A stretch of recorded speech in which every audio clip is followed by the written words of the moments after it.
জুবায়ের আল আনসারী রহমতুল্লাহি আলাইহি 10 মিনিট আগে পর্যন্ত দুনিয়া জানে যে 5 জনে জানাজা পড়বে।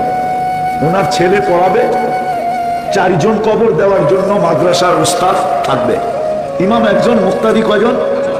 4 জন। 10 মিনিট আগেও জানে, কিন্তু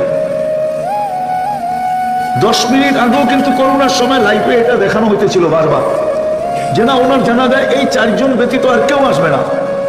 কিন্তু এই 10 মিনিটের কম সময়ের ভিতর থেকে এই লাখ লাখ মানুষ কোত্থেকে আসলো যে ঢাকা সিলেট হাইওয়ে পর্যন্ত জাম করে দিল।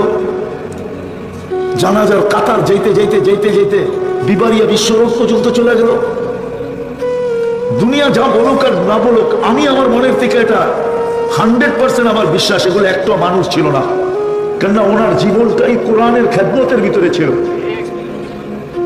তফসির মনে হয় জুবায়ের আল আনসারীর মতো তফসিরে এই অত্র বিবারিয়া এবং সিলেট অঞ্চলে, মৌলভীবাজার অঞ্চলে মনে হয় ওনার চেয়ে বেশি পারদর্শী কেউ ছিল না। শুধু এই গন্ডি না, এখান থেকে পার হয়ে লন্ডন, আমেরিকা পর্যন্ত এক বিরাট এলাকা পর্যন্ত ওনার তফসির ছড়ায় গেছে। আর আল্লাহ বলার মতো দিছিলেন।